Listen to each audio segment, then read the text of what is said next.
2 a.m. our time, right? Or our minds kind of get confused by all the time differences. They're like, oh, I gotta be ready for the European audience, I gotta be ready for the Asian audience when they wake up. That's why it's important to kind of keep these ideas in mind when we're talking about international social media, because your audience is worldwide. And there are 2 billion people in China, and I'm not sure how many people there are in Korea, but there are a lot, and they want to check your social media, and there's a lot of people in Europe, and they all wake up at different times, and they all have different internet cultures, different thoughts about that, which I'll get to in a moment. So, another example of learning from the best. If you want your brand to be international, it follows that your social media should be international, okay? What might you have to do to make your brand's social media international? So put yourself in the shoes of someone running social media for AC Milan, or the New York Yankees, or Manchester United, these big international brands. What might you have to do to appeal to different international audiences? Create like affiliate profiles in different languages. Thank you. That was perfect. Nice answer. Give him a bonus point. Is that what you were going to say? Or? Yes. Yeah. So, I wasn't expecting anyone to get that. So, normally I would say this is not as easy as you might think. But let's look at an example of making your brand international for social media. And it's what Ian just said right there. I'll take maybe the most, from what I was looking at the other day, the most followed team in the world on social media. Anyone know what it is? Do you know? Real Madrid. Yes, Real Madrid. There they are. Okay? Real Madrid has Twitter pages in 8 different languages. 8 different languages. And I have a couple examples for you here. So this is their official page. It's in Spanish. 31 million followers. 64,000 tweets. All in Spanish, right? Or mostly, I didn't go through all 64,000. I'm kind of assuming there. Right? There we go. How about in Arabic? They are definitely popular, like I said, international, especially in the Middle East. So they have an Arabic page here, about 9 million followers, much less tweets, so it's not like they're just translating those tweets right over. This is probably a lot of original content in Arabic. Let's go to the next one. How about, here we go, our English page, about 10 million followers. And as you can see again, a different number of tweets. So these are probably original tweets again. They're not just taking what's posted to the Spanish page and translating it over to England. Okay? Here's another one. How about Japan? About 300,000 followers. Got to have one in Japanese. I'm not a huge soccer person. I'm not really sure why. I was hoping maybe someone in here might have an idea. So if you look at these other pages, it's these 6 guys here. Right? Same 6 guys. But when we go to the Japanese page, it's down to 4. Does anyone know why? Oh wait, sorry, there's the French 5 skipped over. Where's the, there you go. There's the Japanese one. It's only those guys. Does anyone know why they would cut out 2 of them for the Japanese audience? I thought it was really interesting. Obviously, it's a strategic decision. All their other Twitter profile header images had the same 7 guys on it, but for the Japanese audience, they think they only want these 5 and not the other 2. I don't know. I was like, did one of them like insult Japanese culture at some point in their career? And they were like, we better not put them on our Twitter page. I caught that, but yeah, I skipped over the French one. So here's their one in French language. And I think they also have a Portuguese one, which of course makes sense. You've been to Spain, Portugal's right next door. And I can't even remember the other language that they also have a page in. But think about the effort and time that goes into something like that. So they have to have different people running each one of those social medias, right? Probably going to be hard to find someone that's fluent in 8 different languages from around the world, from Arabic to Japanese to French to English. Probably hard to find one person that can do all that. So you have to have individual account managers for each one of those pages in different languages. It would be a lot of work, right? And then you have to drill even deeper, because you have to think about things like, you need people who not only speak the language, but who understand internet culture in other countries. Because a joke that might be funny here in America may not land in Saudi Arabia. or a reference that a Japanese audience will get, because maybe it references a Japanese television show, is not going to land here in America because we don't have that Japanese television show. All right? So think about that. In order to really have an international brand that appeals to lots of people in different countries who speak different languages, you have to have people working for your organization who not only speak those languages, but understand the culture, right? You can't make a, what's a popular TV show I'm blanking? What are we watching these days? Stranger Things? Maybe I can't make a Stranger Things reference. I can make that on the US social media, but I can't make that in Japan perhaps. I certainly probably can't make it in Saudi Arabia if they don't have Netflix at all, and they haven't watched Stranger Things and they don't know who Eleven is or why an Eggo waffle joke is funny. Okay? Again, that's a lot of work, but you gotta kind of think about those things if we're talking about international social media.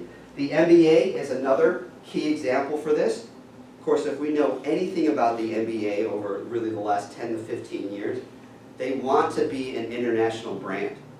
And this is a list of all the NBA pages that exist in different countries around the world or in different languages around the world. So the first one there, I'm not even sure, oh, that's NBA Russia. And then we have NBA Latin America, and NBA Italy in Italian, NBA France, Argentina, Indonesia, Japan, Australia, New Zealand, India, Turkey, Germany, on Africa, Brazil, oh my gosh, on, I think this is Greece. I don't know what this is. And I'm not trying to be insulting, I just don't know what language that's in, but the NBA is thinking about those people that speak that language in whatever countries where they speak it. Okay? And they understand that, hey, to reach that audience, we need to speak their language.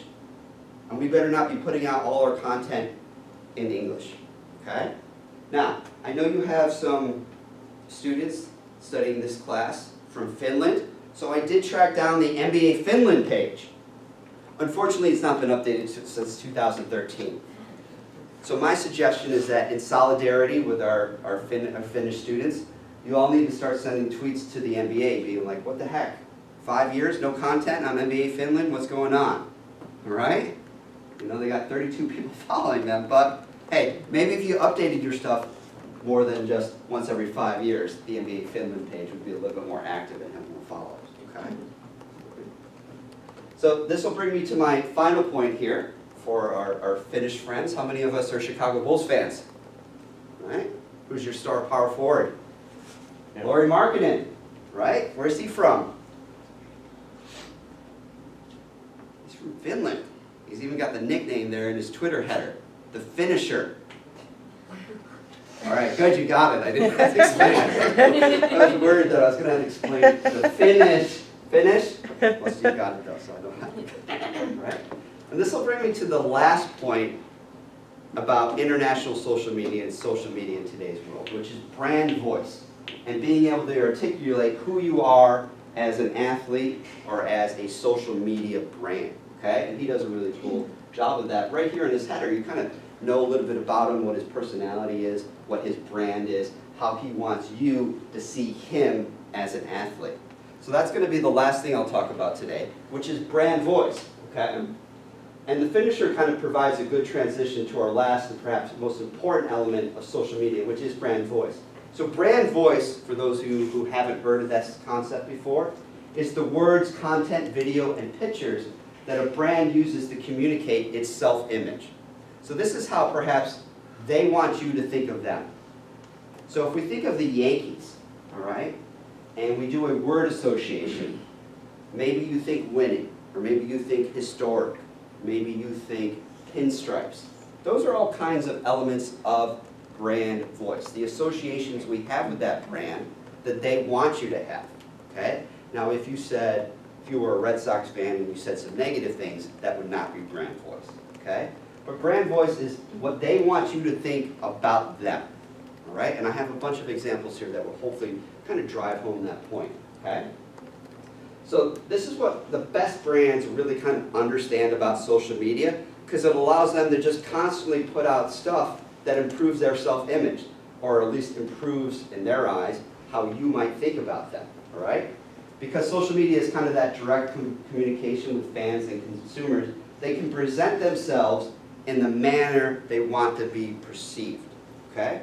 So if we go back to Nike and the way they used to have to present themselves, they had to pay a lot of money to media gatekeepers to get their ads out there, right? They had to pay ESPN or NBC or the New York Times to run an ad.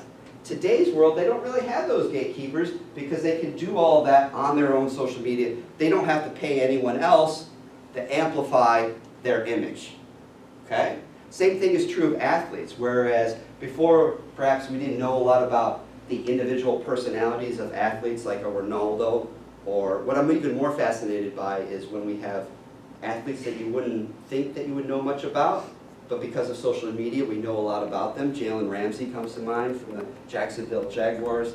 Pat McAfee, a punter. A punter! Lots of people know who Pat McAfee is because of social media and his personality, or him showing his personality on social media, okay? So because of social, those once high costs of communicating social media, commercials, ads, is just significantly lower if they may not even have a cost anymore. It doesn't cost anything to have a Twitter account and Instagram account. So let me show you a couple examples of what that looks like, okay? So here are some rather famous Nike campaigns from the last couple of years, okay? We have the Colin Kaepernick one, which again, this kind of fascinated me because it kind of became not just spread on social media, but people started memeing it and turning it into their own thing on social media, which every time they did that, Nike's just going, oh good, more money for us. People are spreading our message and talking about our products, right? The Serena Williams ad there, and I forget, I think this Alexis Morgan from the women's national team, okay? What don't we see in any one of those ads? What is Nike? What is their primary product? Hmm? Footwear. What do we not show in what do we not see in any of these ads? You don't even, they're not even footwear. They don't even show Nike shoes in Nike ads, right? Think about it. When was the last time you saw a Nike ad where they talked about the quality of their shoe heels, or how well put together their shoes are, or how strict their quality controls are, or how much better people's feet feel in Nike shoes than they feel in Reebok shoes? When was the last time you saw a Nike ad like that? I can't think of one, right? Their ads are all about image, brand voice. Hey, we are the cool company. Hey, we are the hip company. Hey, we are the product that athletic people use. We are the daring company. We are the bold company that's going to support people like Serena Williams when controversy hits her. Or we are going to support Colin Kaepernick, okay? Nike is all about brand voice. In all their advertising, in all their social media. I can't remember the last time, like I said, they talked about the quality of their products, you know, why they're better than Reebok. They don't even mention their competitors. They are all about image. The image of the company, the personality traits, you think of them, their brand voice. So they are perhaps the #1 example of how to execute brand voice, okay? They want you to think of them as hip, cool, daring, bold, relentless, athletic. This is brand voice. Sometimes it's called brand personality because these are more kind of the characteristics you would use to describe a friend, right? If I asked you to describe, hey, what's your best friend like? You might say caring or bold or intelligent. Those are personality traits, right? Brand voice, brand personality is the same thing. They want you to think of them as these rather than the quality of the product, the difference between Nike and Reebok, where their shoes are made, what goes on there. This is brand voice, okay? This is brand voice. And we see it every day in all kinds of different companies and all kinds of advertisements. Apple is very similar. You think about Apple ads, right? Very rarely, sometimes they mention their products, but a lot of times it's just, hey, look how cool our products are, look how youthful we are, and how hip we are, and yes, these earbuds are great because they allow you to dance in the snow with a stranger that you meet on the street, right? Not very realistic, okay? But a lot of the biggest, most popular brands that are out there, that are international brands, really think about brand voice. You know, the Yankees really want to be known as champions and a historic brand. The Cowboys, what's the moniker we always apply to the Cowboys team? They want to be known as what? America's team. America's team, right? They've been saying that for 40 years, even before Jerry Jones got there. And we can think about this with other international brands.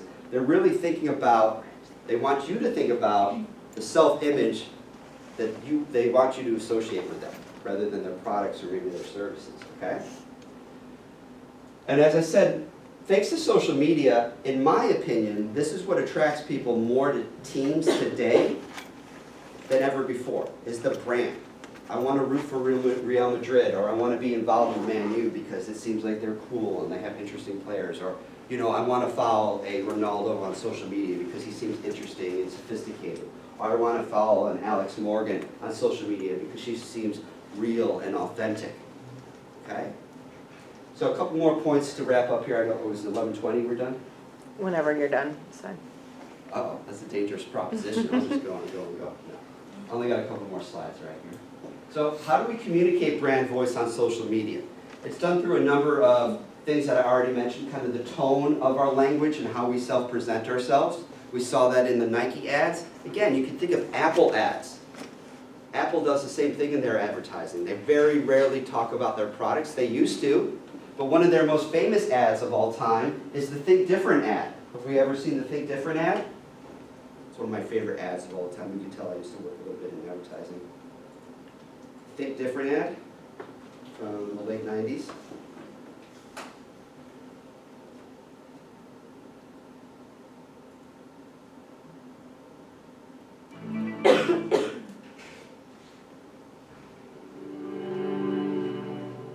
Here's to the crazy ones, the misfits, the rebels, the troublemakers, the round pegs in the square holes, the ones who see things differently.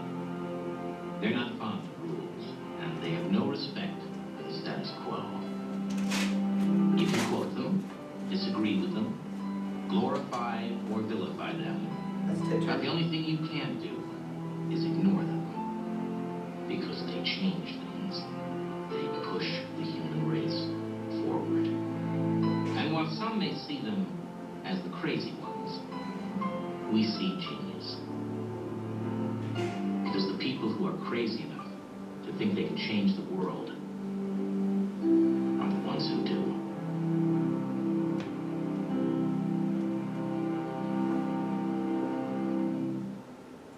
If you do a commercial in which most of the people featured in that commercial were dead before your company got started, you are focused on brand voice. Is there a single Apple product in that commercial? Like I said, Alfred Hitchcock, Albert Einstein, the people they featured in that commercial, most of them were dead before Steve Jobs even started Apple in his garage in Seattle. They want you to associate Apple with the people in that ad, the idea of thinking differently, of being a square peg in a round hole, of seeing the world differently, of thinking differently, of being a rebel, so to speak. That's brand voice, right? They didn't mention their product. The people in the ad were dead before they even came around, right? Brand voice. And that's one of the most important things of social media, is that we can really do that now, and we don't have to worry about paying for a commercial. We don't have to worry about, hey, will the television station even air our commercial? Will people look at our ad in our newspaper? Will they look at the billboard when we drive down Route 13 or Route 81 or whatever road we're driving down? I can now put that out on social media using things like tone and language, and I can really blend these into our written content, our graphical content, so that when people follow our Facebook page, when they follow our Instagram page, they start to associate certain brand characteristics with our company, with our brand, with me as an athlete, me as a team, me as an organization. Okay? That's one of the really strong power points of social media, is it allows you to communicate that brand voice now, right? In a stronger and more direct way than we ever saw before. Okay? And I'll kind of wrap this up with some lasting points, and which this is really powerful for athletes that also want to have an international brand. So like I mentioned, Pat McAfee, punter for the Indianapolis Colts. Some of us know him. I think he's got like 1.4, yeah, he's got 1.45 million followers on Twitter. A punter, an NFL punter. How many other punters' names do we know besides Pat McAfee? Probably not very many. We might know the punter for our favorite NFL team, but he's had a life after he was retired from the NFL because he was able to use social media to demonstrate his personality. And athletes do this on social media all the time, whether they be soccer stars, like, I want to make sure I get his name right, James Rodriguez. Hey, look, I'm the cool, sophisticated guy in my yacht with my next Rolex. Look how cool I am. Brand voice? You better believe it, right? Or LeBron James going, hey, I'm not just a basketball player. I'm someone that cares deeply about the community that I'm involved in, I'm integrated in. When he opened his Promise School, this is from his Instagram this summer, we are family, hashtag more than an athlete. That's brand image for him. He wants to present himself as a certain, more than an athlete, someone who cares, someone who is trying to have a legacy that's larger than just what he does on the court. Okay? Brand voice. Athletes do it too, all the time. So to wrap up, this is our last slide. Let's try and tie things together, all right? We'll go back to the anecdote that I started this lecture with. When I was growing up and it was very hard to root for a non-local team. Most people did root for local teams, and they have for hundreds of years. Today's generation, today's world, that's no longer true. And what I think my hypothesis is that people identify with brands more than they do their local teams. So when you're deciding, hey, what am I going to be a fan of? First of all, you have no limitation in geography. So if you want to be a fan of an English soccer team or a German soccer team rather than a team in MLS, you can. If you want to grow up in New York and be a fan of a team in California or Seattle or wherever, you can because of social media. And how do we choose our favorite teams? I think in today's world, it's much more about brand. It's much more about, hey, this team has something that they're hip, they're cool, they're historic, they win a lot. I'd rather root for a team that's like that rather than just be stuck with my local team that my dad liked or my mom liked, and that's why I root for them. So in today's world, because of social media, there's no limits to where your fans might be or where you can choose to root for. And brand voice is extremely important for gaining fans, for keeping fans, and making sure that they identify with an organization that is hip, cool, young, youthful, historic, winning, all those kind of things that we want to be associated with, that we choose to be associated with. That's all I have for you. Thank you very much. Thank you.